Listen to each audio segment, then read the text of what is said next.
Hello children, in the previous videos we had seen two different types of word problems regarding LPP. First one was manufacturing problem and the second was diet problem. Now the last type of LPP that we are going to see is transportation problem.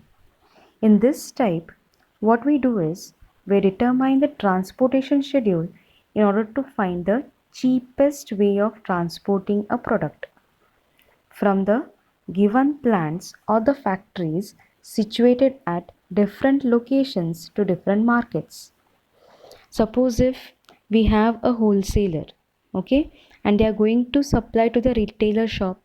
So we have to find the minimum cost, minimum transportation cost. Okay, so such problems will be there in this type. Now, this type of question, that is your transportation problem, it is easier to solve if you are going to represent given problem in the diagram form.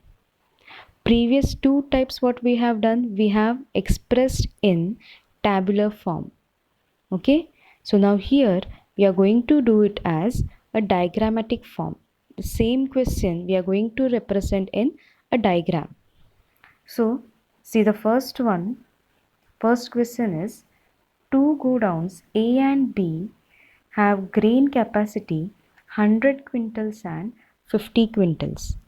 That means there are two godowns which has the capacity of 100 quintals and 50 quintals respectively, and they supply to three ration shops D, E and F whose requirements are 60, 50 and 40 quintals.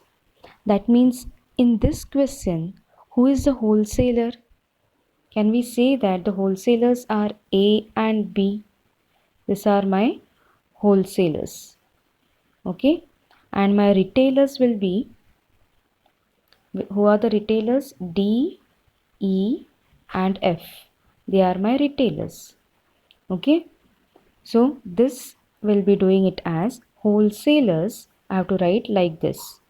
Okay, at the top and the bottom, A and B, where the quantities they can supply, that is written inside that circle. A can supply maximum 100 quintals and B 50 quintals. To how many shops they are going to supply? 3 shops. So D, E and F. From A to D, A to E, A to F, and similarly from B. Okay, that I have represented in this figure. And the maximum quantity that the ration shop requires is again written or is again shown in the given figures. Okay, E requires 50 quintals, D requires 60 quintals and F requires 40 quintals. Next what they have told is, see, the cost of transportation per quintal from the godowns to the shops are given below. Now from A to D, what is the cost? It is rupees 6. From A to E, from A to shop E, ration shop E, you have 3 rupees. And from A to F, you have 2.50. Okay. So accordingly, we'll be representing that in the figure. So from A to D, the cost is, transportation cost is 6 rupees per quintal. Okay. Then from A to E, the transportation cost is rupees 3 per quintal and rupees 2.50 per quintal. So accordingly, I have written in that figure. Okay. Same, we have to check what is the cost of transportation per quintal from B to D, B to E and B to F. Okay. So what it is given? B to D, it is rupees 4 per quintal. B to E, it is rupees 2 and B to F, it is rupees 3. So that should be represented in the figure. B to D 4, this 2 and this is here 3. Hope this first part is clear how to represent. Okay. Now next, what we should do is, we have to write it as let X quintals are transported from godown A to the ration shop D. Okay, from A to D, suppose if X quintals are transported. Already A has 100. Okay, so from 100 I have transported how much? I have transported X quintals to D. Then if we see that here for D the requirement is of 60, but we got X quintals from A. If I have got X quintals from A, then what is my remaining requirement? Will it be my 60 minus X? Yes. So can I say that B has to supply 60 minus X quintals to D? Yes. So that we can write it as remaining 60 minus X quintals will be transported from B to shop D. Is this clear? Okay. Now next, I have taken X quintals from A to D. Now suppose if Y quintals are taken from B to E. That means I'm going to supply Y quintals from the wholesaler shop A to the retailer shop E. Okay. So if I'm writing Y, now can you tell what is the remaining requirement of the shop E? Yes, here they have maximum requirement is 50. Already 5 quintal has been supplied from A. So what is the remaining requirement? It will be 50 minus Y from B. Okay.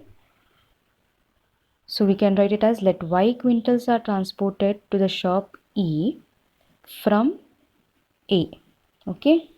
Then the remaining 50 minus Y quintals will be transported from the godown B to E. Hope this is clear. Okay. So we can have here as 50 minus Y. Okay. Now the last one. Last it is, here what it is given, A has supplied X quintals to D, Y quintals to E. Okay, but A had maximum quantity of 100 quintals. So from that 100 quintals, godown has supplied X quintals and Y quintals. So what is now remaining in godown A? So can I say it will be 100 minus X plus Y? Yes, X plus Y is already given to D and E. So what is the remaining? 100 minus X plus Y. So from A to F, it will be supplied what? 100 minus X minus Y. Okay. So we can write it as, since A supplies X and Y quintals of grain to the shop D respectively, then 100 minus X minus Y will be supplied to the shop F. Clear? Now only I have to now get B to F, what is the amount to be supplied. Okay. So now how to have that B to F? See, here F had the requirements of 40 quintals, but from A it has already got 100 minus X minus Y quintals. So what is now the remaining requirement of F? Yes, it has maximum requirement of 40. In that, this already he has got. So whether now its requirement, it will be what? 40 minus 100 minus X minus Y. See whether this is it clear. Okay. So what we can have, it is therefore 40 minus X minus Y, it will be quintals will be supplied from B to F. Okay, that means our main figure has been completed. Your cost you have written, what are the requirements of that D, E, F, we have written in that figure. Now, we have to check the constraints. Now, can I say that all this x, y, or this 100 minus x minus y, 60 minus x, 50 minus y, and x plus y minus 60 will be always greater than or equal to 0? Yes, because either A can supply nothing to D or some quintals of rice or grains to D. So always this my x, y, all this should be greater than or equal to 0. So I can write it as, see, I can write x is greater than or equal to 0, that all things are greater than or equal to 0. That is, instead of writing this, I have just simplified and wrote it as x plus y less than or equal to 100. Clear? The same, it is for 60 minus x will be greater than or equal to 0. Okay? And that we have simplified as x plus y greater than or equal to 60. This we have simplified as y less than or equal to 50, and this one as x less than or equal to 60. Okay? Now we have to find the objective function. So what was our aim? Our aim was to find that minimum transportation cost. Okay? So determine the minimum transportation cost. I have to find what is my cost. Okay, total cost I have to find. So total transportation cost Z, it will be given by,